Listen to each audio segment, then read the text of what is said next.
Get out of here, you ridiculous old woman. Go die somewhere else. This house isn't yours anymore. Those words hit me like stones. I was on the other side of the gate, my suitcase on the ground, the chemotherapy scarf still wrapped around my head. I had just gotten out of the hospital. 3 days of needles, 3 days of poison running through my veins to kill the cancer. And my daughter-in-law Valerie was screaming at me from the window like I was a stranger. Matthew isn't home and I'm not opening it. You're sick, contagious. I don't want my daughter to see you like this, all ugly and bald. Go die somewhere else. My legs trembled. The white gate of my house, the house where I lived for 40 years, was locked with a padlock. The light blue scarf slipped a little from my head. I felt ashamed. I felt the world collapsing. And the worst part is that several neighbors came to their windows. Mrs. Davis, Mr. Henderson, Mrs. Lopez with her grandkids. They were all watching me. They all heard it when Valerie opened the window and threw a bottle of water at me like I was trash. There, so you can't say I let you die of thirst. The bottle landed at my feet and rolled onto the sidewalk. My name is Sarah. I am 57 years old. And what I'm about to tell you is how that afternoon sitting on the curb in front of my own home, I learned that a mother's love can be blind, but justice always arrives, even if it's late, even if it hurts. Because when my son Matthew arrived an hour later, what he did left the entire neighborhood in silence.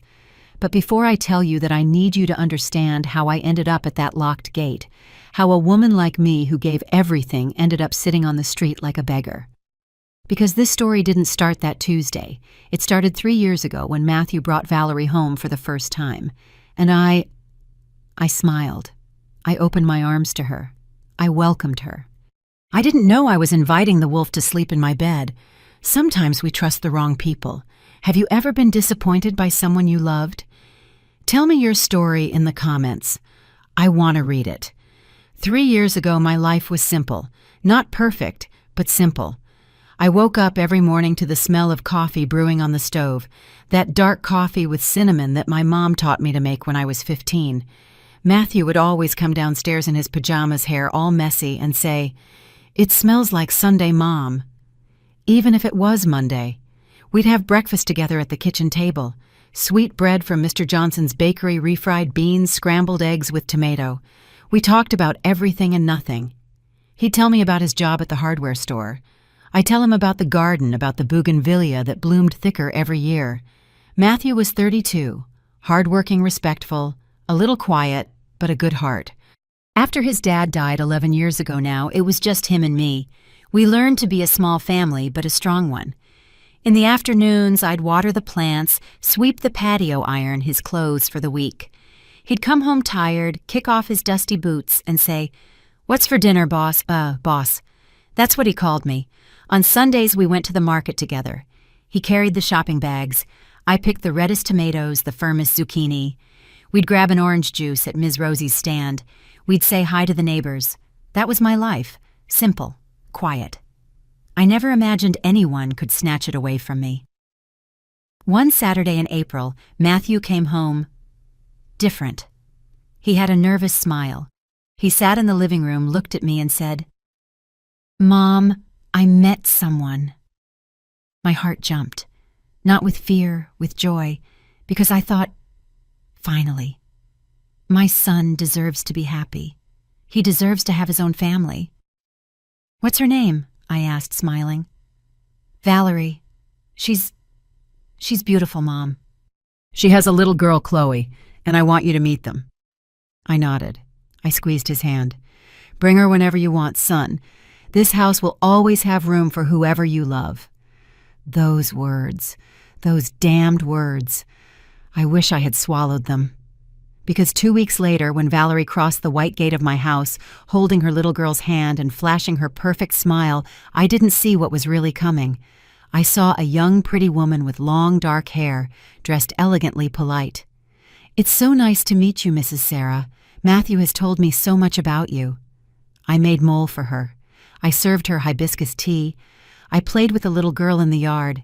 And when they left, Matthew hugged me and said, "Thanks, Mom. I knew you'd like her." I smiled. But that night, as I washed the dishes, I saw something I should have paid attention to. A crumpled napkin was left on the table, and on it in red lipstick, Valerie had written something that seemed like a joke. "Soon, this house will be mine." I threw it in the trash. I thought it was nonsense. How wrong I was. As I tell this, I think about where you might be listening. Write the name of your city in the comments. The first few months were like walking on glass without realizing it. Valerie came over often, always perfectly styled, always with that smile that showed all her teeth. She brought Chloe, who was a sweet, quiet girl. She was 6 years old and called me Grandma Sarah by the second visit. I adored her. Matthew seemed happy. He'd come home from work and his eyes would shine. The four of us ate together. I cooked chicken tinga red rice tortilla soup. Valerie always said, "Oh, Mrs. Sarah, you cook so deliciously. I never learned." And she'd laugh as if it were funny. But there were small details, tiny cracks.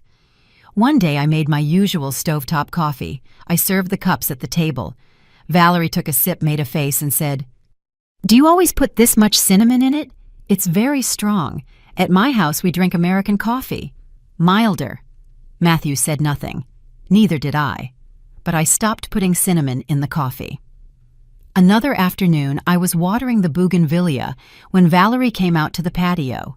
She crossed her arms and looked at the plants, annoyed. "Don't all these flower petals give you allergies, ma'am? Besides, they take up so much space. If Matthew and I ever get married and come live here, I'd put in artificial turf, cleaner, more modern." The hose almost fell out of my hands. Live here, Matthew had mentioned they were thinking about getting married, yes, but nobody had said anything about moving into my house. That night I asked Matthew in the kitchen, "Son, are you and Valerie planning to live here when you get married?" He looked surprised. "Would it bother you, Mom? It's your house, but she's right. Renting is throwing money away and there's space here. Besides, you're all alone. You're not getting any younger." Not getting any younger. I was 54. I worked at a fabric store, I paid my bills, I tended my garden, and I wasn't getting any younger. "Of course, son, whatever you decide is fine," I replied. But I didn't sleep that night. The months passed. Matthew and Valerie got married in a small ceremony. I paid for half the party. Valerie chose everything, the hall, the flowers, the cake. I just signed the check, and a week later they arrived with all their things. The house stopped smelling like my stovetop coffee. Valerie bought an electric coffee maker and instant coffee. She said it was more practical. I stopped using the stove for breakfast because she preferred cereal and milk.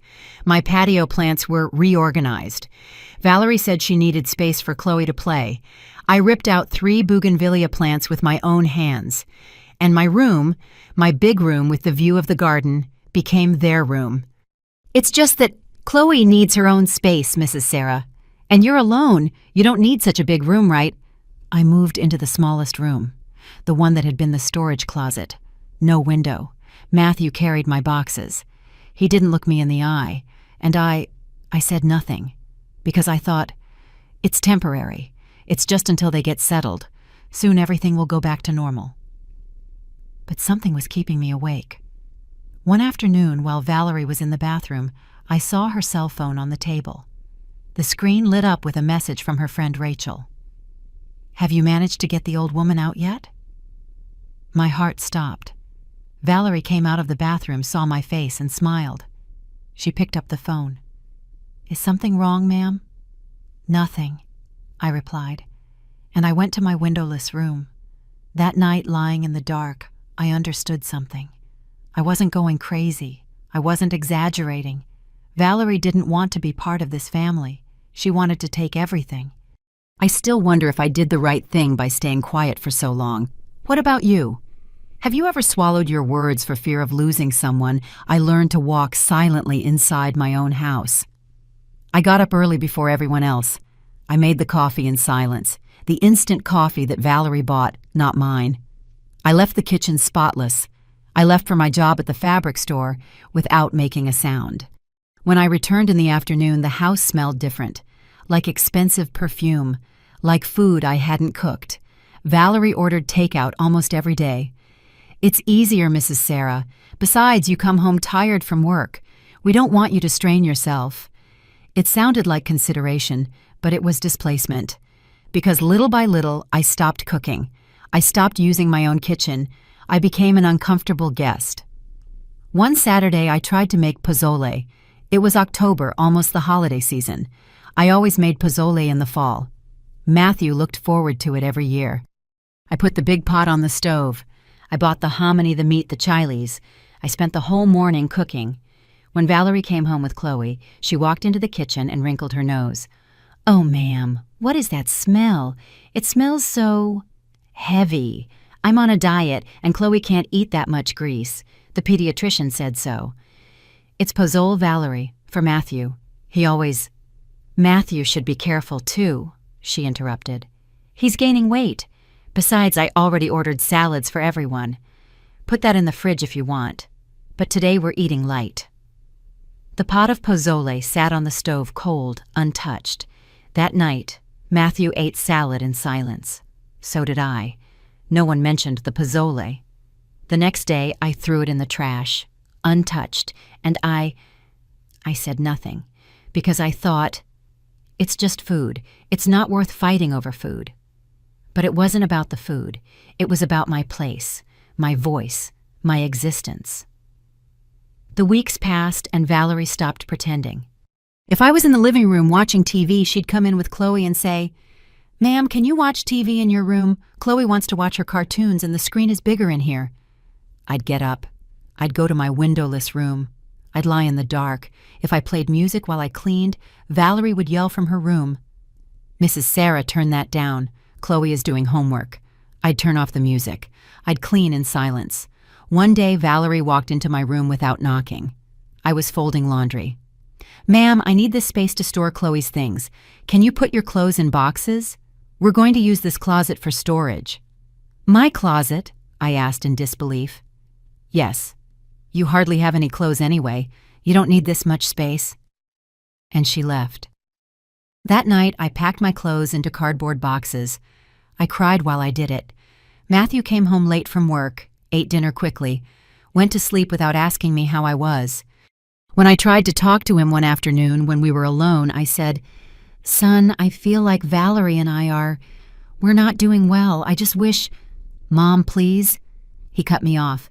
"Valerie is under a lot of stress with Chloe. It's not easy for her. You have to understand. She's my wife." "I know, but besides, you've always been very sensitive. Not everything is personal, Mom. Just relax." Sensitive, exaggerating, dramatic. I repeated those words to myself every night. Maybe it was me. Maybe I was making things up. Maybe Valerie was just different. Then something happened that chilled my blood. One afternoon, I came home early from work because my head was pounding. I came in through the back door without making noise. I heard voices in the living room. Valerie was on the phone with that friend of hers, Rachel. "Almost, girl. I've almost got her out. The old woman is stubborn, but I make her feel more uncomfortable every day. She doesn't cook anymore. She doesn't even talk. It's just a matter of time before she gets tired and leaves on her own." My heart beat so loud I thought she would hear me. "And Matthew?"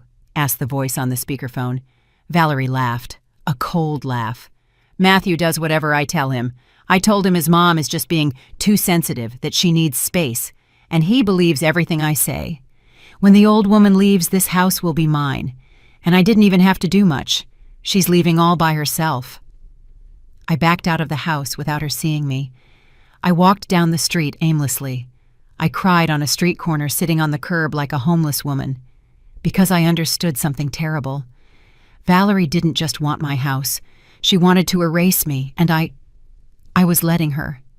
As I tell this, my voice trembles, because I still ask myself, why didn't I scream? Why didn't I fight? Maybe because when you love someone, when you love your son, you'd rather disappear than see him suffer. But that night, lying in my windowless room with my clothes in cardboard boxes, I felt something new, a pain in my chest that wasn't emotional. It was physical. And 2 weeks later, the doctor would give me a name that changed everything. Cancer. Dr. Harris closed the folder and looked at me with that expression all doctors have when they bring bad news. Mrs. Sarah, it's breast cancer. Stage 2. We need to start chemotherapy as soon as possible. I didn't cry in the office. I nodded. I signed papers. I heard words like aggressive treatment, side effects, favorable prognosis if we start now. When I left the hospital, I sat in the waiting room and stared at the floor tiles, white with gray lines. I counted the lines, 1, 2, 3, 100. Then I took out my cell phone and called Matthew. Son, I need to talk to you. I can't right now, Mom. We're doing inventory. Is it urgent? Yes. What happened? I took a deep breath. I have cancer. Silence. What? Breast cancer, son. The doctor says, wait, Mom. Wait. I'm on my way. He hung up. 2 hours later, Matthew arrived at the hospital. He hugged me. He cried on my shoulder. And for the first time in months, I felt like my son was my son again. We're going to get through this, Mom. I'm going to take care of you. I promise. I nodded. I believed him. We got home at dusk. Matthew went in first, calling for Valerie. Honey, I need to talk to you. Valerie came out of the kitchen holding Chloe's hand. She looked at us annoyed. What is it now? Matthew swallowed. My mom, she was diagnosed with cancer. She's going to need chemo. She's going to be sick for a while. I expected a lot of things from Valerie, but not what happened. She was quiet for a few seconds. Then she let go of Chloe's hand and crossed her arms. Cancer, and she's going to be here in the house. Matthew looked at her confused. Of course she's going to be here. It's her house, Valerie. She's my mom. Valerie laughed, a dry, humorless laugh. Matthew, do you know what chemotherapy is? People throw up. They lose their hair. They get weak. Chloe can't see that. It's traumatic for a child. Valerie, besides, she continued as if I wasn't even there. People with cancer have weak immune systems. They can catch anything. What if Chloe gets sick? What if I get sick? No, Matthew, this is too dangerous. I felt the floor open up beneath me. Valerie, please, I said, my voice trembling. I'll be careful. I won't. Mrs. Sarah. She cut me off, looking at me with those cold eyes. It's nothing personal, but you need medical treatment, attention, care, and we can't give that to you. We have our own family to take care of. She is my family, Matthew said, raising his voice. Valerie put a hand on his chest. Honey, think. Think about Chloe. Think about me. Do you really want us to live with a sick person, to expose ourselves? Matthew looked at me. Then he looked at Valerie. Then at the floor. And he said nothing. That night, Valerie made dinner as if nothing had happened. Chloe ate in silence. Matthew didn't talk either. I went to my room without taking a bite. The next morning, I started chemotherapy. Matthew took me to the hospital. He waited with me. He held my hand while the nurses connected the needles. But when we got home, Valerie had already made changes. My clothes were in black trash bags outside my room. It's for hygiene, Mrs. Sarah, she said without looking at me. I'm going to wash everything with special disinfectant. We can't risk any bacteria. I nodded. Too weak to fight. The next few days were a silent nightmare. I lost my hair. I threw up every morning. I felt so weak I could barely walk from my room to the bathroom. Valerie stopped talking to me. When I entered the kitchen, she left. When I was in the living room, she took Chloe to another room. One day I heard Chloe ask her, Mommy, why is Grandma Sarah bald? Because she's sick, sweetie, and sick people sometimes look ugly. But don't worry, soon she won't be here anymore. My heart broke. I tried to talk to Matthew, but he was working more hours. He came home late, ate dinner, and went to sleep. When I confronted him one night in the kitchen, he said, Mom, please, I'm tired. Valerie is right about some things. You need to rest. You need to be in a quiet place. Don't make this harder. Harder for whom? One afternoon, I found a note on my nightstand. Valerie's handwriting. Mrs. Sarah, I found some information on a rest home for cancer patients. They would take better care of you there. Think about it. A rest home, a nursing home, a place to die far away from them. I ripped the note into pieces. But that night, lying in the dark with the metallic taste of chemo in my mouth and the cold in my bones, I understood. Valerie wasn't going to stop until she got me out. And Matthew wasn't defending me anymore. Then in the midst of the pain and fear, I made a decision. I was going to fight. I was going to survive. Not for me, for my son.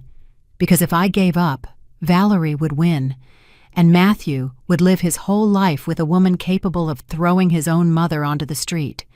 But I didn't know the real test was just about to begin. 3 days in the hospital, 3 days of agony. And when I came back, when I knocked on the gate of my own home with my suitcase and my chemo scarf, Valerie would give me the worst answer a daughter-in-law can give. And my son would make the decision that changed everything. That Tuesday morning, Matthew took me to the hospital for my 3rd chemotherapy session. This one would be different, doctor. Harris had explained that they needed to monitor me for 3 full days. A more aggressive chemo, more poison in my veins, more chances of curing me. 3 days, Mom. But you're going to be fine. I'll come see you every afternoon, Matthew told me as he packed my small suitcase. Valerie was in the kitchen. She didn't come out to say goodbye. As we passed the living room, I saw her out of the corner of my eye. She was sitting on the sofa looking at her phone. Chloe was playing on the floor with her dolls. "Bye, Grandma Sarah," the little girl said in her sweet voice. "Goodbye, my love," I answered. My voice cracked. Valerie looked up for just a second. She looked at me, and in her eyes I saw something that chilled me. Relief. She was glad I was leaving. The drive to the hospital was silent. Matthew drove with his eyes fixed on the road. I looked out the window at the streets I knew by heart. Mr. Johnson's bakery, the fabric store where I worked. The park where I used to take Matthew when he was little. Everything was still there, but I felt like I didn't belong anywhere anymore. We arrived at the hospital. They checked me in. They gave me a pale blue gown and took me to a white room that smelled like disinfectant. There were 2 other beds. One was empty. In the other, an older woman slept hooked up to a machine that went beep, beep, beep. "Do you need anything, Mom?" Matthew asked, uncomfortable, his hands in his pockets. "I'm fine, son. Go on. I'll see you tomorrow." He kissed my forehead. He smelled like cologne, like my son, like the little boy who used to hug me when he had nightmares. "I love you, Mom. I love you too, son." He left, and I was alone. The 3 days in the hospital were the longest of my life. The chemotherapy was brutal. I felt the cold liquid entering the IV going down my arm, invading my body like fire and ice at the same time. I threw up until there was nothing left inside me. I shivered, I sweated, I cried without tears. The nurses were kind. They gave me water. They adjusted my pillows. They told me it was normal that my body was fighting. But at night, when the lights went out and only the beep, beep, beep of the machines remained, I thought about my house, my windowless room, my uprooted bougainvillea, the stovetop coffee nobody drank anymore. Matthew came to visit the first day. He came on his lunch break. He brought me gelatin and a juice box. He sat in the chair next to my bed and held my hand. "How do you feel?" "Tired, son, but okay. The doctor says you're responding well to the treatment." "Yes." Silence. "Mom, Valerie asked me to talk to you about something." My heart sped up. "About what?" Matthew looked out the window. He wouldn't look at me. She thinks that when you get out of the hospital, it would be better if you found a quieter place where they can take better care of you. She looked up some really nice facilities with nurses with gardens. "Nursing homes," I said quietly. "No, Mom, they're not nursing homes. They're specialized places for—" "Matthew," I interrupted him. My voice sounded firmer than I expected. "Look at me." He turned his head slowly. "Do you want me to leave the house?" "Mom, it's not that. Do you—" He was quiet, and that silence was worse than any answer. "I just want you to be okay, Mom. And Valerie is right about some things. The house is very crowded. Chloe needs space. You need rest. And we don't know how to take care of you properly."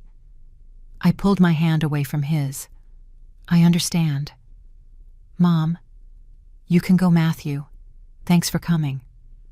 "Don't be angry, please." "I'm not angry. I'm tired. Go."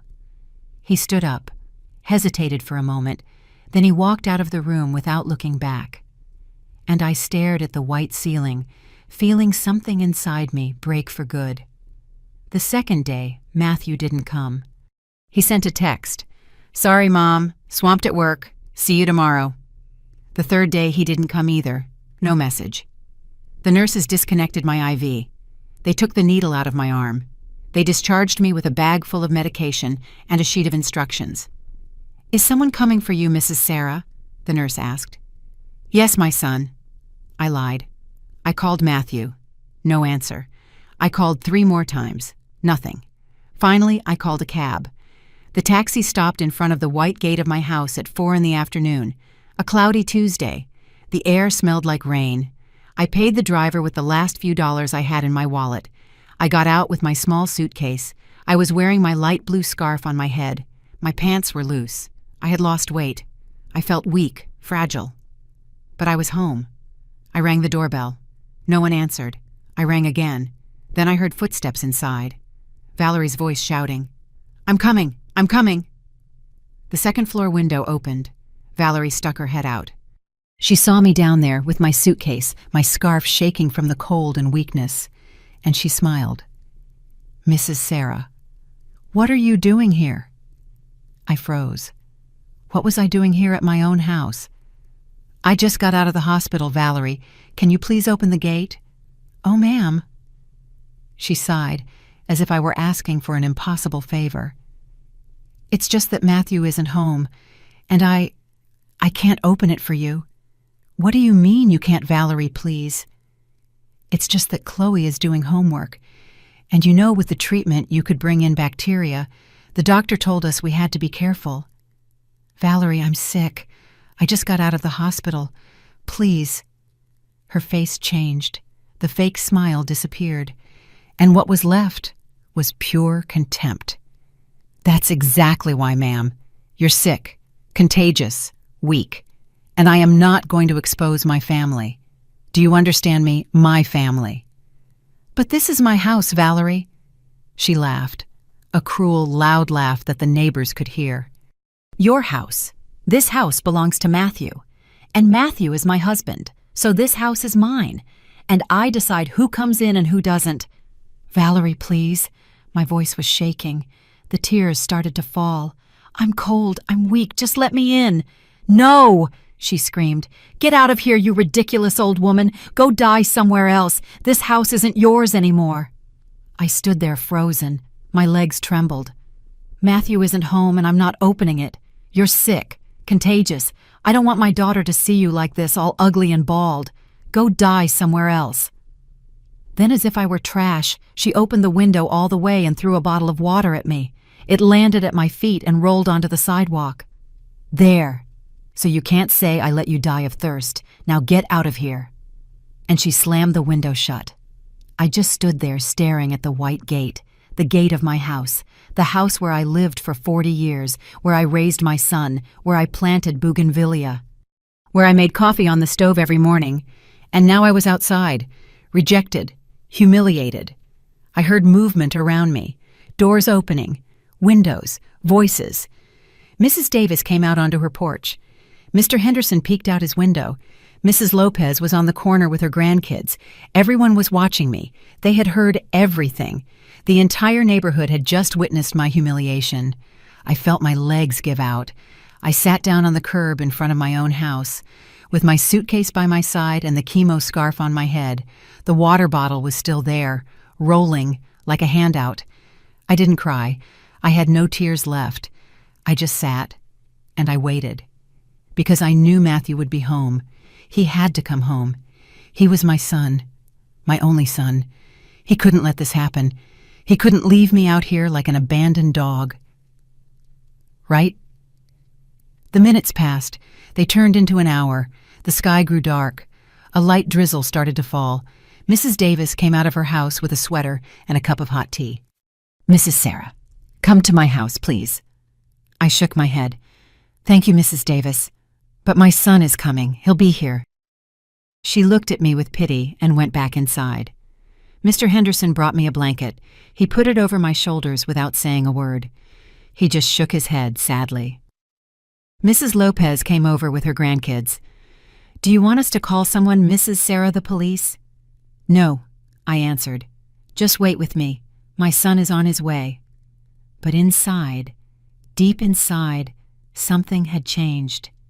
Because as I sat there getting wet from the drizzle, my chemo scarf soaked the blanket over my shoulders and my suitcase by my side.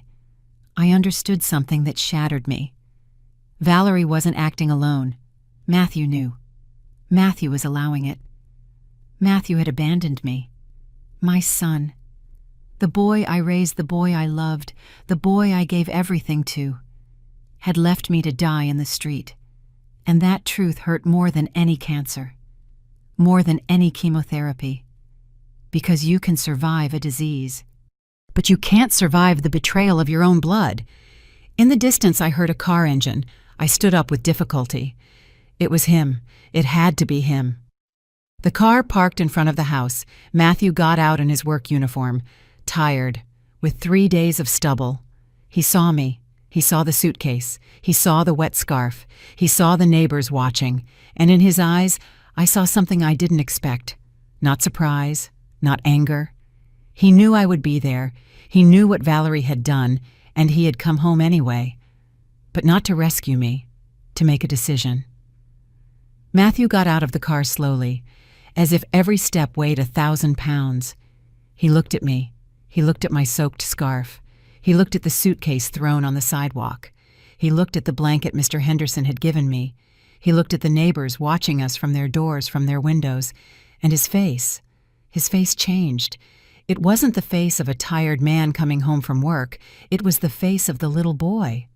The one I used to comfort. The little boy who cried when he fell. The little boy who looked for me when he was scared.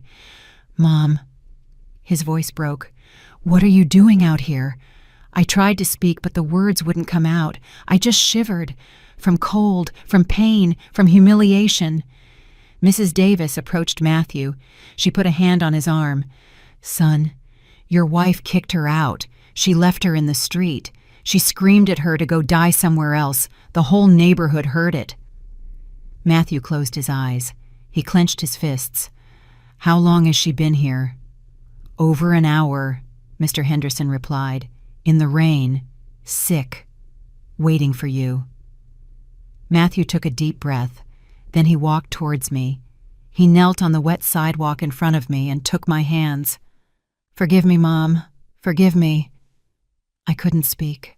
I just looked at him, my son, the man who had let this happen.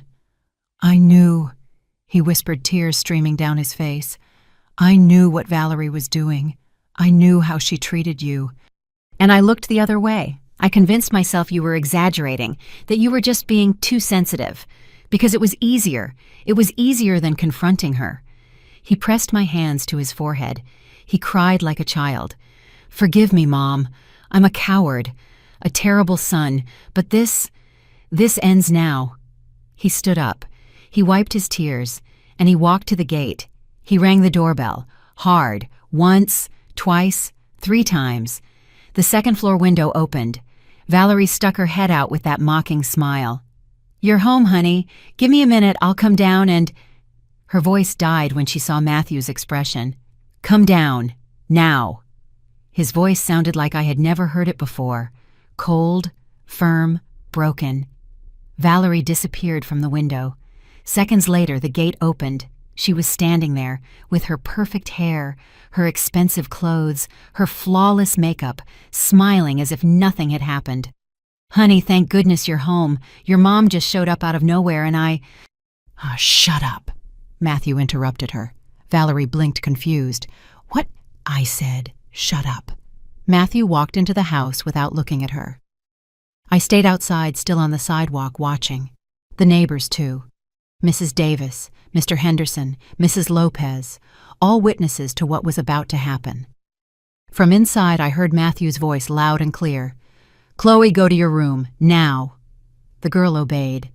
I heard her little footsteps running up the stairs. Then Matthew came out of the house carrying something. 2 large suitcases. He threw them onto the patio. "Matthew, what are you doing?" Valerie followed him. her smile gone, her voice nervous. He went back inside. He came out with more clothes, shoes, bags. He piled them up on the patio. "Matthew, stop! Have you gone crazy?" Valerie tried to stop him, grabbing his arm.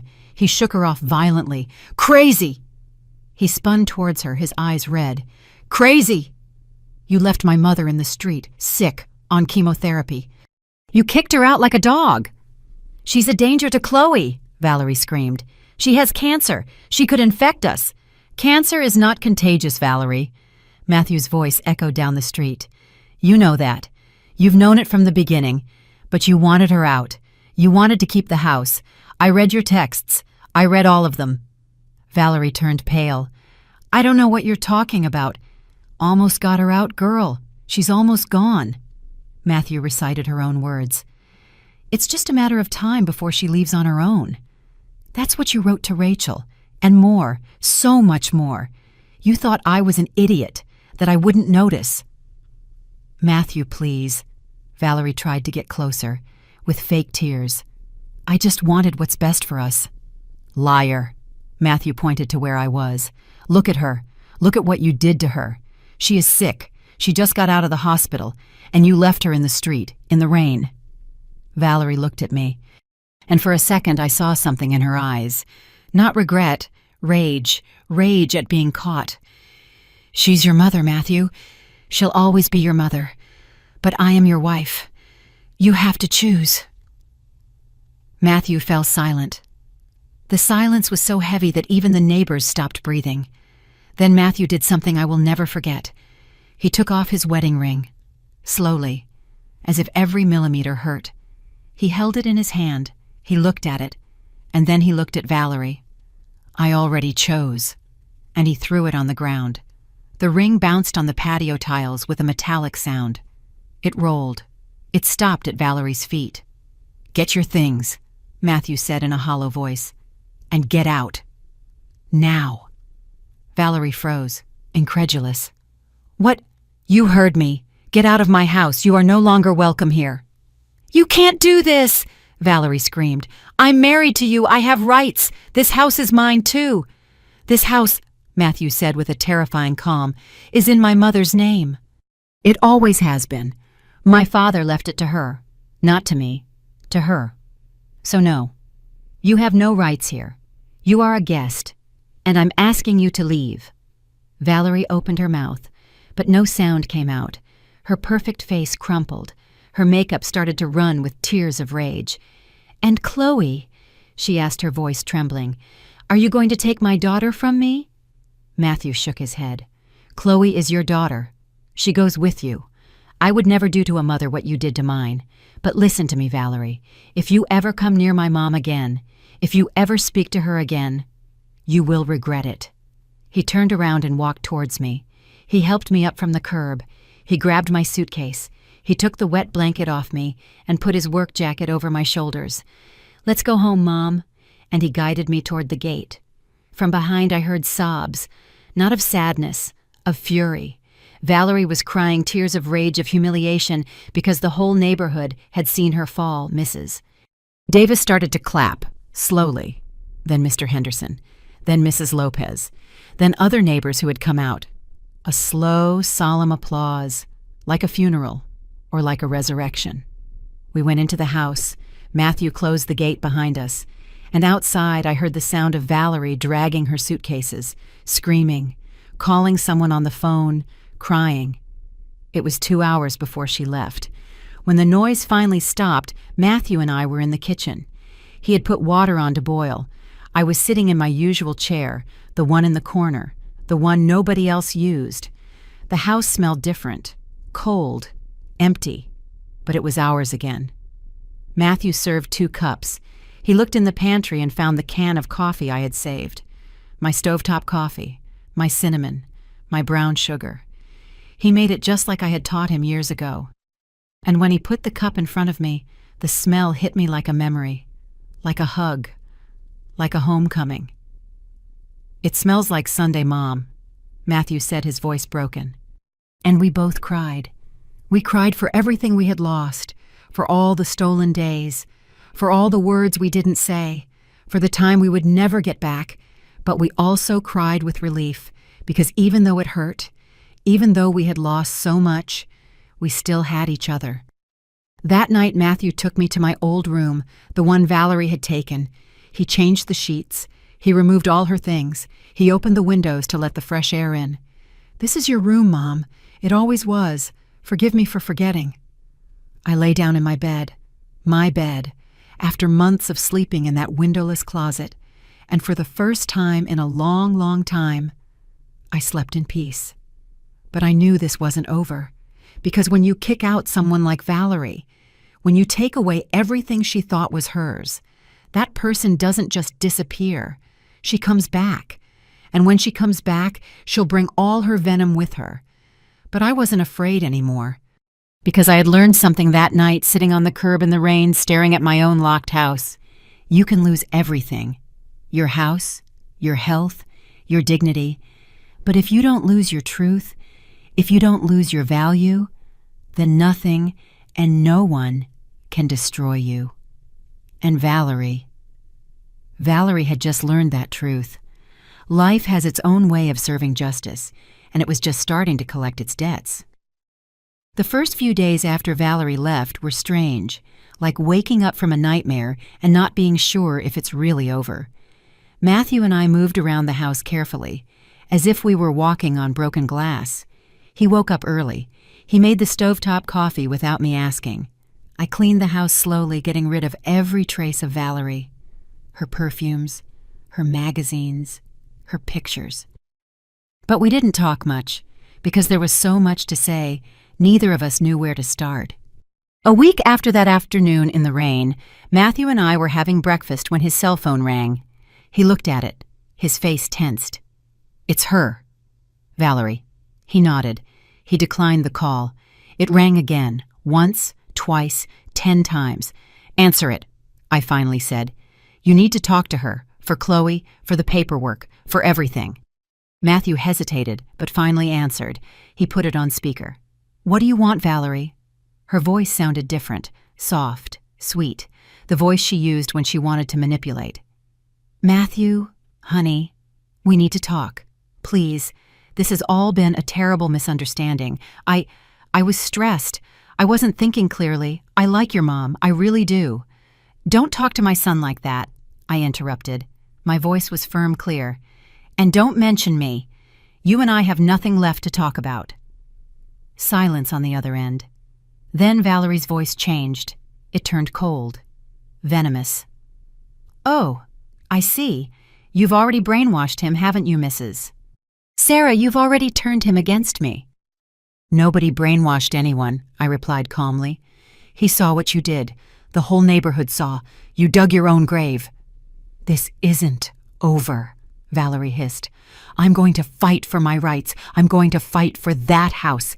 I'm going to fight for—" "The house is in my name," I interrupted her. "It always has been. My husband left it to me 11 years ago. The deed is clear, legal, in my name. You have no rights to it, and you know it." Another silence. Then I'll fight for alimony. Matthew has to support me and Chloe. I'm going to hire a lawyer. I'm going—" "Do it," Matthew said, his voice tired. "Talk to your lawyer. I'll talk to mine. And we will arrange things for Chloe legally. But you and I are done, and there's no going back." He hung up. He stared at the phone. Then he looked at me. "Do you think I did the right thing, Mom?" I got up. I walked over to him. I put a hand on his shoulder. "You did the right thing, son. It's going to hurt, but the right thing almost always does." And he was right. It did hurt. The following weeks were a storm of calls and texts. First came the threats, then the crying, then the begging. She said she was sorry, that she had changed, that Chloe was asking for her dad. Matthew always answered the same way. "Talk to my lawyer." But I saw how much it weighed on him. I saw him looking at pictures of Chloe. I saw how he sometimes woke up in the middle of the night and sat in the living room in the dark with his head in his hands. One night I came downstairs and found him like that. I sat next to him. "You miss her?" It wasn't a question. "Chloe—" "Yes," Valerie, no. But it hurts me to know I did that to a child. Separated her from me. You didn't do anything, son. Valerie made her choices, and the consequences are hers. But Chloe isn't to blame. No, she's not.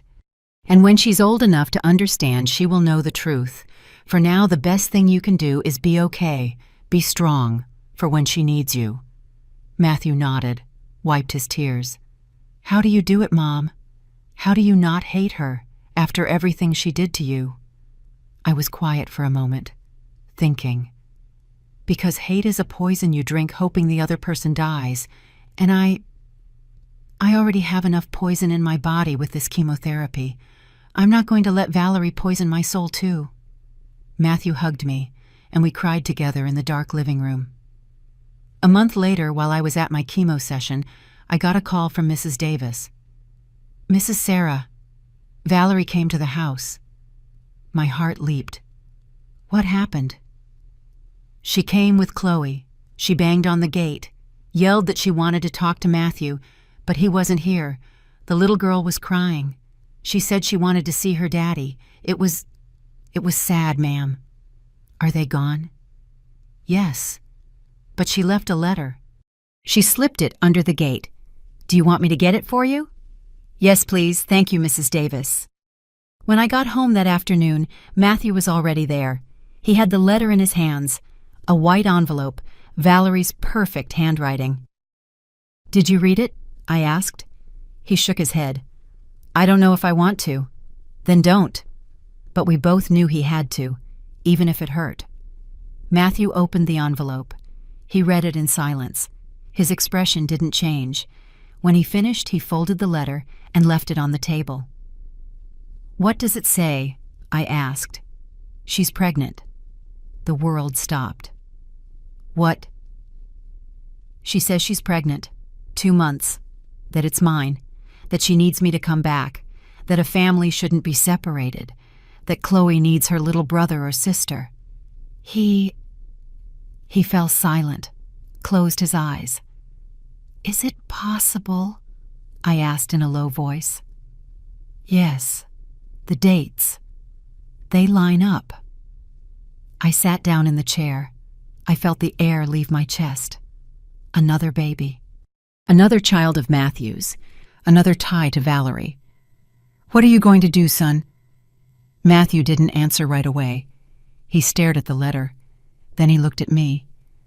I don't know, Mom. I really don't know. And for the first time since that afternoon in the rain, I saw fear in his eyes. Fear of making the wrong decision. Fear of regret. Fear of losing another child. If she's pregnant, if it's my child, I have to be responsible, right? Being responsible doesn't mean getting back together with her. I answered, You can be a good father without being her husband. But she'll say I have to. She'll say I have to come back. For the baby, for Chloe. And you have to decide what is right, not what is easy. What is right. Matthew ran his hands over his face. Tired, broken. What would you do, Mom? I looked at him. My son, the man I had defended, the man who had chosen to pull me off the street instead of staying silent. I would talk to her. I would confirm the pregnancy with a doctor. And if it's real, if it's yours, I would give her child support. I would give her support. But I wouldn't go back. Because going back to someone who hurt you, who hurt your mother, who lied and manipulated, that's not love, son. That's fear. And children don't need parents who are afraid. They need parents with dignity. Matthew nodded slowly. And if I regret it later, then you'll regret it. But at least it will be your decision, not hers. That night, Matthew called Valerie. He told her he wanted to confirm the pregnancy with a doctor, that he would go with her to the appointment, that if it was real, he would fulfill his responsibility, but that he was not coming back to her, that the marriage was over. Valerie cried. She screamed. She threatened. But eventually, she agreed. 2 weeks later, Matthew went to the doctor's appointment with Valerie. I stayed home, waiting, praying. When he came back, his eyes were red. "Well," I asked, "it's real. She's pregnant. The doctor confirmed she's 11 weeks. It's mine." He sat down on the sofa, put his face in his hands. "I'm going to be a father again, and my child is going to grow up without me in the house, just like I grew up without my dad." I sat next to him. I took his hands. "Your father didn't choose to die, son. That was fate. But you are choosing to live with dignity. You are choosing not to be an accomplice to someone who causes harm, and that is very different. That baby is going to have a father, a good father, a father who visits, who provides, who loves, but a father who also respects himself, and that is the best lesson you can give." Matthew hugged me. He cried on my shoulder like he did when he was little. "Thank you, Mom, for not judging me, for being here. I will always be here, son, always." The months passed. My chemotherapy ended. I lost all my hair, I lost weight, I lost strength. But I didn't lose hope. Matthew kept his word. He paid child support to Valerie. He visited Chloe twice a week. He went to the pregnancy appointments. But he didn't go back to her. Valerie tried everything: tears, threats, manipulation. One time she even came to the house with Chloe crying at the gate saying she had no money for food, that they were going to be on the street. Mrs. Davis called me, told me. Matthew went out. He gave her money. He told her to seek help from her family, and he closed the gate. Valerie screamed. She cursed. She threatened to take the children away. But she left, because she finally understood something. Matthew was no longer the man she could control. He was no longer the man who chose peace over truth. He was a man who had learned, however late, to stand up for what was right. And I also learned something in those months. I learned that justice doesn't always come with screaming. It doesn't always come with revenge. Sometimes it comes with silence, with dignity, with the simple decision to not let the poison of others infect you. One afternoon, 6 months after that night in the rain, I was sitting on the patio. My bougainvillea had grown back. I had replanted them one by one, and now they were blooming thicker than ever, as if they too had been resurrected. Mrs. Davis passed by the fence. "Mrs. Sarah, how are you?" "Good, Mrs. Davis. Just enjoying the sun." She hesitated. Then she said, "Did you hear?" "Hear what?" "About Valerie. She left the neighborhood. They say she went to live with her mother in Chicago. She left the area, took Chloe." My heart sank, not with joy, with sadness, for Matthew, for Chloe, for the baby on the way. "Does Matthew know?" "Yes." She told him, said she needed to be with her family, that she only had bad memories here. I nodded. I understood. Valerie didn't leave because she wanted to. She left because she couldn't stand the looks from the neighbors. She couldn't stand the weight of her own shame. I didn't kick her out. Matthew didn't kick her out. Her own conscience kicked her out. And that is the most powerful justice of all. That night, Matthew came home. He hugged me. He cried a little. But he also smiled. "She's gone, Mom." "I know. Do you think I did the right thing?" I looked him in the eyes. "My son, my only son, you did the right thing, and someday your children will understand. And if they don't, then you will have lived with the truth, and that is enough." I made stovetop coffee. We sat in the kitchen, like before, like it always should have been. And as the smell of cinnamon filled the house, I understood something that gave me peace. I didn't need Valerie to suffer for me to be happy. I didn't need revenge. I didn't need to see her fall. I just needed this: my house, my son, my coffee, my bougainvillea. And the certainty that I had done the right thing, even though it hurt, even though it was hard, even though the road was long. Because in the end, life always collects its debts. And I wasn't in debt to anyone. A year passed. Then 2. My hair grew back. Not like before. Whiter. Thinner. But it came back. And with it my strength. The doctors said the cancer was in remission. that I had responded well to the treatment, that I was a survivor. But I didn't feel like a survivor. I felt like someone who had died and been born again. I went back to work at the fabric store. Mrs. Linda, the owner, welcomed me back with tears and a hug that squeezed the air out of me. "Mrs. Sarah, I thought I'd never see you again." "I'm here, Mrs. Linda, closer than ever," I laughed. And it was the first time in a long time that my laugh sounded real. Matthew kept living with me. We never again talked about him leaving. The house was ours, and that was good. He visited Chloe in Chicago once a month. Valerie had given birth to a little boy, Daniel. Matthew met him when he was 2 weeks old. He showed me pictures, a beautiful baby with my son's eyes. "And Valerie?" I asked. "She's different, quieter, thinner. She seems tired." I didn't say anything, but I felt a pang, not of joy, of sadness, because when someone falls, even if they deserved it, there's always something sad in that fall. 6 months later, on a Saturday afternoon, Mrs. Davis knocked on my door. She had a look on her face. "Mrs. Sarah, did you hear what Mrs. Davis, about Valerie? She's begging for money in the markets in Chicago, with both kids. Someone from here saw her, says she's panhandling." I went cold. Panhandling. But Matthew sends her money, every month, on time.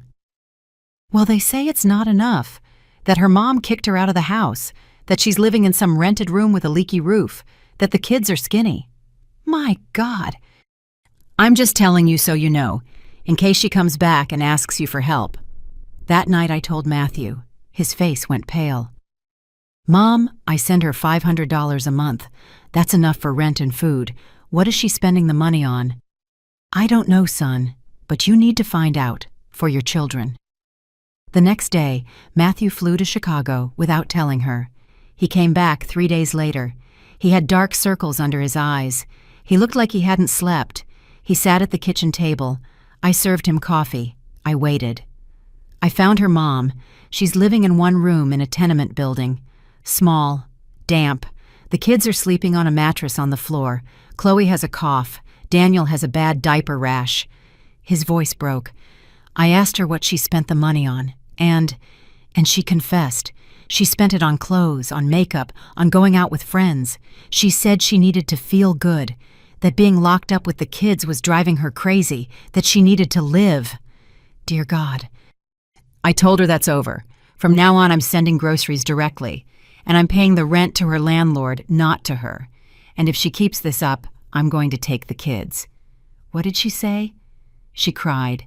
She begged for forgiveness, said she was depressed, that her mom won't talk to her, that her friends left her, that everyone abandoned her, that she's alone.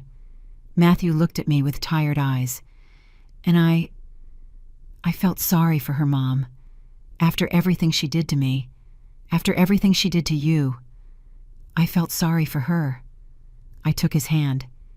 It's because you have a good heart, son, and that's a good thing. But pity doesn't mean getting back with her. It means helping her intelligently, without putting yourself at risk, without putting us at risk. He nodded. I told her she can come back to this area, that I'll get her a job, that I'll rent her a small apartment, but far away from us, and on the condition that she goes to therapy, that she learns to be a mother, that she stops thinking only of herself. Did she accept? She said she'd think about it, that Chicago holds bad memories, that her mom blames her for everything, that... He paused, took a deep breath. Her mom told her something, Mom, something that hit me. What? She said, "You threw your mother-in-law out onto the street when she was sick, and now you expect me to help you? You reap what you sow, Valerie. You reap what you sow." I sat in silence, feeling the weight of those words. Life collecting its debts. Valerie came back to our town 2 months later. Matthew got her a job at a laundromat. He rented her an apartment about 2 miles from our house. He helped her with basic furniture, but he set clear rules. No unannounced visits, no manipulation, no drama. Valerie agreed to everything, because she had no choice. I never saw her. I didn't look for her. And she didn't look for me. But I heard about her from the neighbors. Because in a small town, gossip travels. Mrs. Davis told me Valerie was working 12-hour days, that she came home exhausted, that the kids stayed with a neighbor who charged her for babysitting. Mr. Henderson told me he saw her at the market, that she was buying the cheapest things, bruised tomatoes, day-old bread, that she looked gaunt. Mrs. Lopez told me Valerie tried to make friends in the new neighborhood, but when people found out who she was, what she had done, they turned their backs on her. Everyone knows her here, Mrs. Sarah. Everyone knows what she did to you, and nobody wants to be around someone like that. I listened. I nodded. But I didn't feel joy. Just emptiness. Because when you see someone fall that low, even if they deserved it, you realize something. Revenge tastes like nothing. It tastes like ash. A year later, on a December afternoon, I was on the patio watering my bougainvillea when Chloe appeared at the gate. She was 9 years old, taller, thinner, with the sad eyes of someone who has seen too much. "Hi, Grandma Sarah," she said in a small voice. My heart skipped. I hadn't seen her in almost 3 years. "Chloe, my girl." I opened the gate. She came in slowly as if she were afraid. "Does your mom know you're here?" "No, she's at work. I snuck away. I wanted to see you." I hugged her, and she cried in my arms. "I miss you, Grandma. I miss this house. I miss when you made pozole. I miss when my dad smiled. I miss when we were happy." I took her inside. I made her hot chocolate. I gave her sweet bread. She sat at the kitchen table in the same spot she always sat when she was little, and she told me everything. She told me how Valerie cried every night, how she said everything was my fault, that I had taken Matthew from her, that I had destroyed her family. "But I remember, Grandma," Chloe said, her voice firm. "I remember when my mom yelled at you. I remember when she threw you out. I remember everything, and I know it wasn't your fault." Tears streamed down her face. "My mom says you're evil, but I know you're not. I know you were always good to me, always." I held her. I rocked her.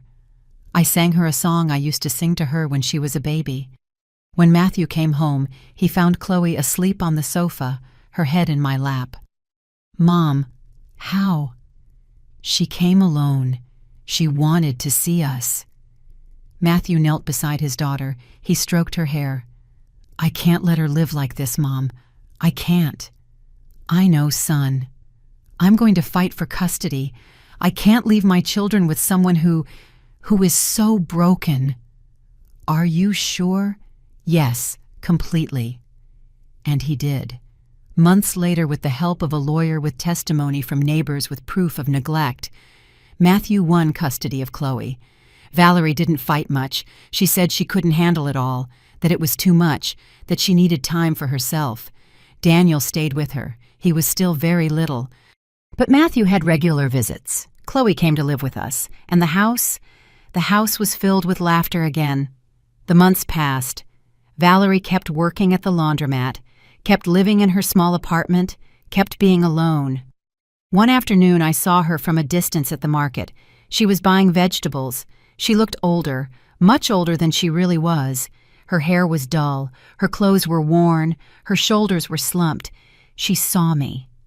Our eyes met. For 1 second I saw something in her eyes. Not hate, not rage, shame, regret, defeat. She looked down. She kept walking. And I kept walking my way, because I understood something that day. Valerie didn't need my forgiveness. She needed her own. And that was a path only she could walk. That night at dinner, Chloe asked me, "Grandma, do you hate my mom?" The question took me by surprise. Matthew stopped eating, waiting for my answer. "No, my girl, I don't hate her." "Why not? She did horrible things to you." "Because hate destroys you from the inside. And I've had enough destruction. Now I just want peace." "But she was mean to you." "Yes, she was very mean. But look at where she is now, and look at where I am. Life collected its debt. I didn't have to do anything." Chloe thought for a moment. "My mom told me once that you cursed her, that it was your fault everything went wrong for her." I shook my head. "I never cursed her, my girl. She cursed herself with her own decisions. When you treat people badly, when you lie, when you hurt, life gives it back to you. Always. You don't need witches or curses. Life takes care of it." Chloe nodded slowly. "And did you forgive her?" I was quiet, thinking carefully about the answer.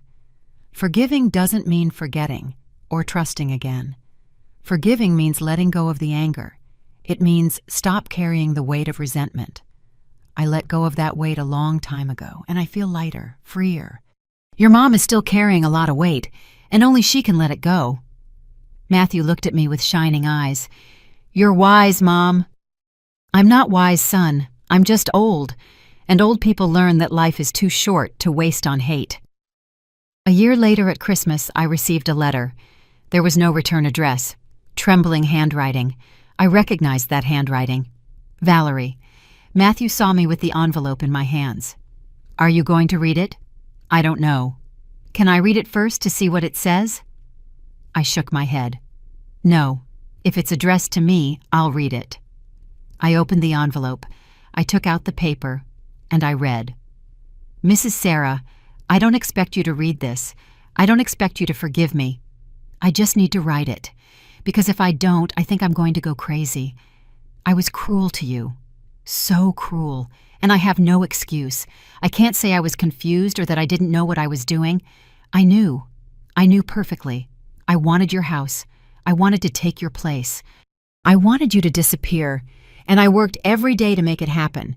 When I saw you on the street sick in the rain, I felt satisfied. I felt powerful, like I had won. I didn't know that would be the last time I'd ever feel that way. Since that day, my life has become a living hell. Not because of you. You never did anything to me. Because of me. Because of my decisions. My mom despises me. My friends turn their backs on me. The whole neighborhood points at me. Matthew looks at me with pity. Chloe asks me why I was so mean to you. Daniel will grow up wondering why his dad doesn't live with us. And I am alone. Completely alone. I once told you that you were a sensitive old woman. Now I understand. I was the sensitive one. I was the weak one. I was the one who was afraid. You survived cancer. I'm not sure I can survive this. I'm not asking for your forgiveness. I don't deserve it. I just want you to know that you were right. Life collects its debts. And I am paying for every single one. I hope one day I can look in the mirror without disgust. Valerie. I folded the letter. I put it back in the envelope. I stared out the window, towards the patio, towards my blooming bougainvillea. Matthew was waiting. What does it say? That she's paying her debts. Are you going to answer? I thought about it for a long time. No, I finally said.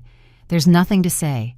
She wrote that letter for herself, not for me. She needed to get it out, and she did. Answering her would just reopen a door that needs to stay closed.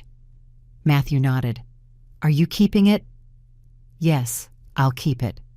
Not as a trophy, as a reminder that people who cause harm also suffer, and that suffering is its own punishment. I put the letter in a drawer, along with other things from the past, things I no longer use but can't throw away. And I went on with my life, because I had learned the most important lesson of all. Justice doesn't need our hands. Life takes care of it, always. Valerie didn't need me to punish her. She punished herself. She didn't need me to hate her. She hated herself enough. And I didn't need anything from her anymore. Not apologies, not repentance, not revenge. I just needed what I had. My house, my son, my granddaughter, my bougainvillea, my stovetop coffee, my peace. And that was more than enough. Life always collects its debts, and I was no longer in debt to anyone. It's been 5 years since that afternoon in the rain. 5 years since I sat on that curb, sick, rejected, humiliated in front of the whole neighborhood. Sometimes it feels like another life, another woman, another me. Today, I am 62 years old. My hair is completely white now. I wear it short just how I like it. No scarves, no hiding. The cancer scars are still there, on my body, in my memory, but they don't define me anymore. Every morning I wake up in my room, the big room, with the view of the patio, where I always should have been. I open the curtains, and the first thing I see is my bougainvillea, thicker than ever, more beautiful than ever. I go down to the kitchen. I put the coffee on the stove. The smell of cinnamon fills the house. Matthew comes down in his pajamas, hair all messy. Smells like Sunday mom, even if it's Wednesday. Chloe comes running down. She's 14 now, tall, beautiful, with her father's smart eyes and the strength I hope I taught her. "Good morning, Grandma Sarah. Did you make pancakes?" "Of course, my girl. We eat breakfast together, every day, like a family, and as I watch them laugh, talk, argue about silly things, I feel something I haven't felt in years. Wholeness. The fabric store where I work became my refuge. Mrs. Linda made me a partner 2 years ago. Now I don't just sell fabric. I also teach sewing classes on Saturdays. Women of all ages come. Young women who want to learn a skill, older women looking for company, and I teach them more than just sewing. I teach them not to let anyone take their place, not to become invisible in their own homes, not to apologize for existing. One of my students, Rachel, not Valerie's friend, a different Rachel, younger, told me recently, "Mrs. Sarah, my mother-in-law, is mean to me. She says I don't know how to cook, that my house is dirty, that I'm not good enough for her son. What do I do?" I looked at her. I saw in her eyes the same fear I once had. "What do you want to do, Rachel?" "I don't know. I don't want my husband to have to choose between his mom and me." "Then don't make him choose, but don't make yourself invisible either. Set boundaries, with respect but firmly, because if you don't respect yourself, no one else will." Rachel cried. Then she nodded. 6 months later, she came back, different, more confident. I talked to my mother-in-law, Mrs. Sarah. I told her I respect her, but that I need her to respect me too. And it worked. She's not mean to me anymore. And my husband is backing me up. I hugged her, and I felt that everything I went through, all the pain, all the humiliation, was worth it if at least one woman learned not to stay silent. On Sundays, I go to church, not because I'm very religious, but because I like the silence of the church, the peace, the feeling that there is something bigger than my problems, my pain, my story. One Sunday after service, Mrs. Lopez approached me. "Mrs. Sarah, can I ask you a question?" "Of course, Mrs. Lopez." "How did you manage to forgive Valerie? Because I've been holding on to a grudge against my sister for years, and it's killing me inside, but I don't know how to let it go." We sat on a bench outside the church. The sun was high. It was warm. "I didn't forgive Valerie for her," I told her. "I forgave her for me. Because carrying hate is like drinking poison and expecting the other person to die. And I already had enough poison in my body. I wasn't going to let my soul get poisoned too." "But how do you do it? How do you forget?" "You don't forget, you never forget, but you let go. You decide that person no longer has power over you, that they can't hurt you anymore, that they no longer take up space in your mind, and little by little, the weight gets lighter." Mrs. Lopez wiped her tears. "And you don't feel anything when you see her." "Honestly, I hardly ever see her. Valerie lives her life, I live mine. Sometimes we pass each other at the market. We nod, that's it. There's no drama, no hate, just indifference. And that is more liberating than any forgiveness." Mrs. Lopez hugged me. "Thank you, Mrs. Sarah. Thank you." And she left. But I sat there on that bench thinking about all the times someone has thanked me for telling my story, for not hiding it, for not being ashamed of what I lived through, because I understood something important. Our wounds can become medicine for others. Matthew is doing well. He works hard. He still visits Daniel every 2 weeks. The boy is 4 now. He looks just like Matthew did when he was little. Valerie is still in her apartment, still working at the laundromat. But according to Matthew, she's better. She's in therapy. She takes medication for depression. She's learning to be a mother. Do you think she's really changed, Mom? Matthew asked me one night. I don't know, son. But it's not your responsibility to change her. It's hers. You can only be a good father to your children, and you already are. 6 months ago, Matthew met someone. Her name is Patricia. She's an elementary school teacher. Sweet, calm, respectful. He brought her home to meet me. I was nervous. What if she was like Valerie? What if the cycle started all over again? But Patricia walked into the house, and the first thing she did was admire my bougainvillea. Mrs. Sarah, they're beautiful. My grandmother had bougainvillea too. She said they were the flowers of strong women. They bloom in any soil. And I knew. I knew this time was different. Patricia comes over often. She helps cook. She plays with Chloe. She asks me how I am, really asks.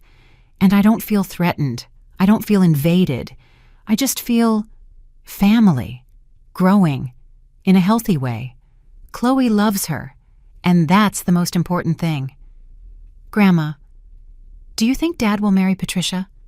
I don't know, my girl. Would you like that? Yeah, Patricia is nice. Not like... She stopped. You can say it, Chloe. Not like your mom. She nodded, sadness in her eyes. Why was my mom like that? Grandma? Why was she so mean to you? I sat next to her. I took her hands. Your mom has her own wounds, my girl. Wounds from a long time ago. From her childhood. From her fears.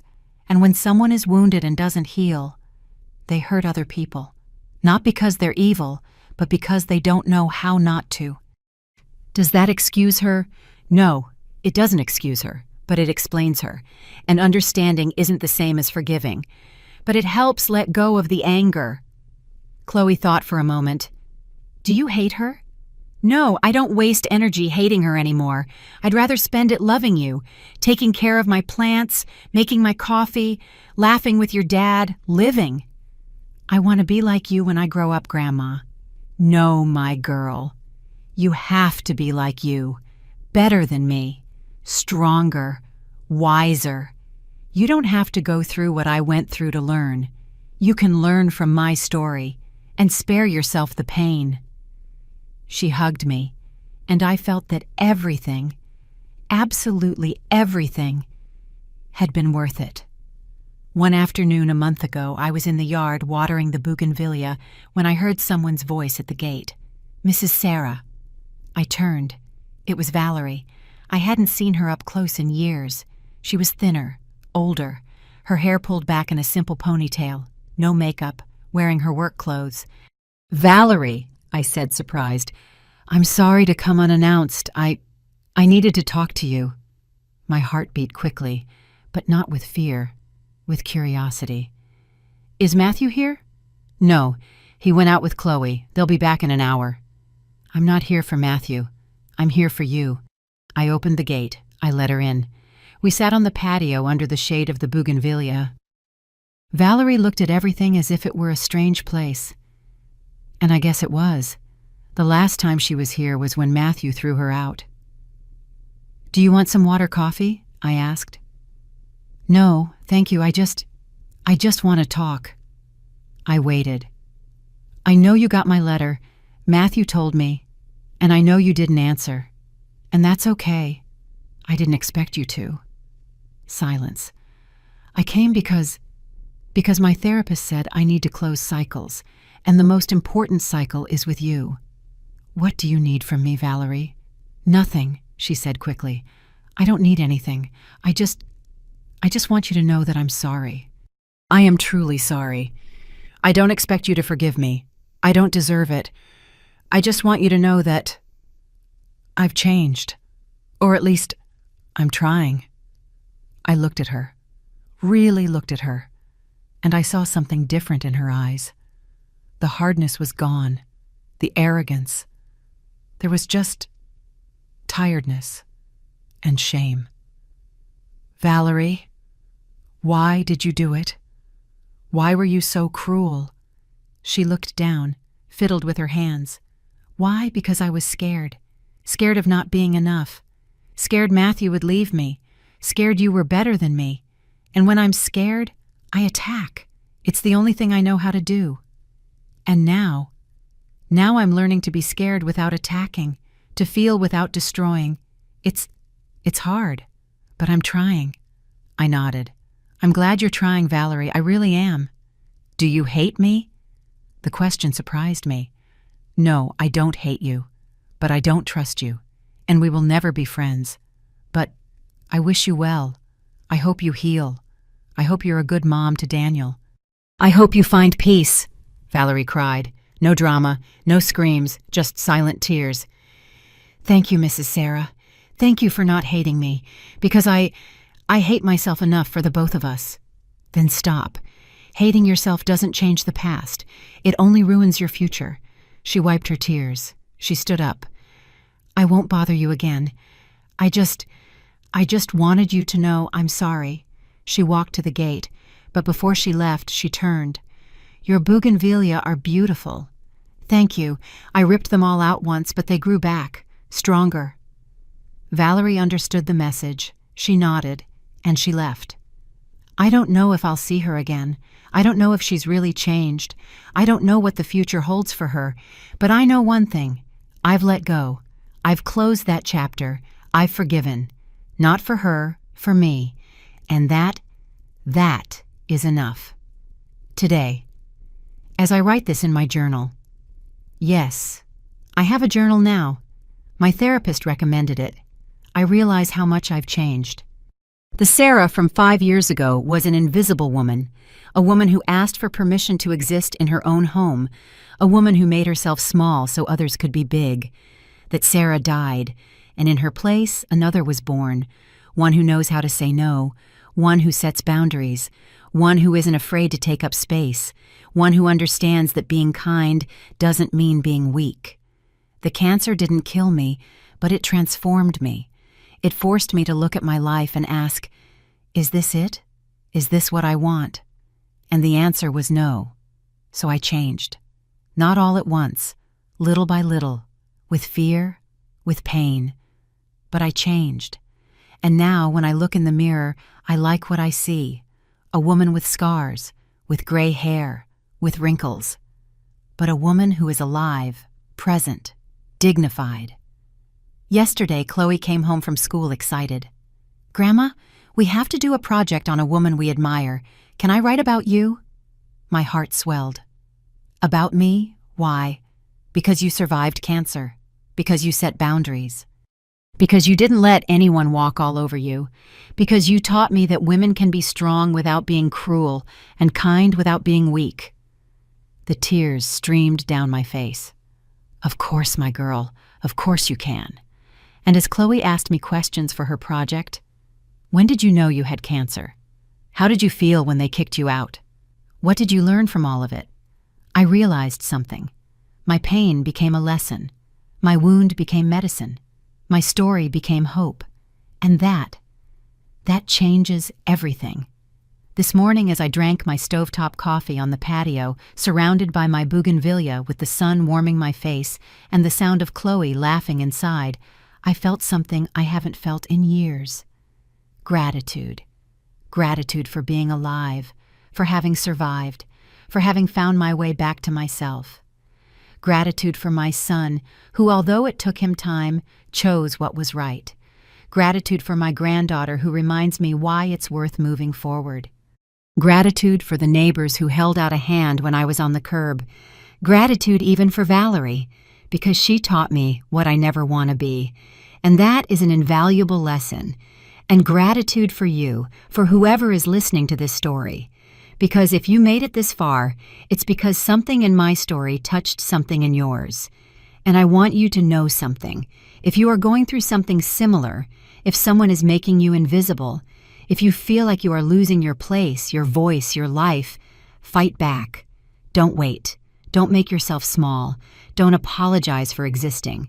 Because life is too short and lost. Time never returns. I lost 3 years of my life feeling like a stranger in my own home.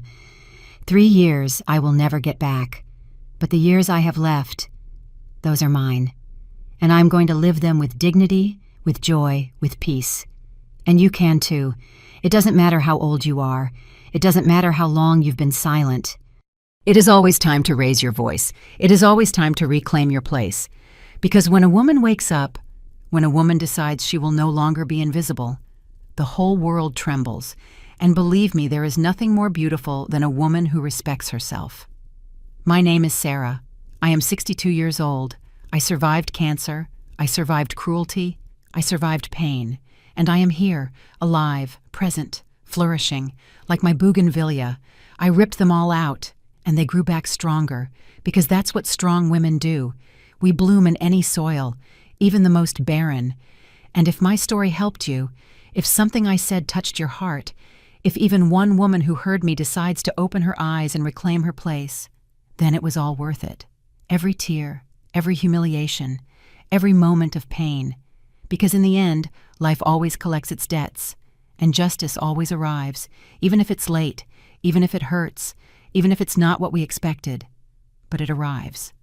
And when it does, when you see how life puts everyone in their place, you won't feel joy.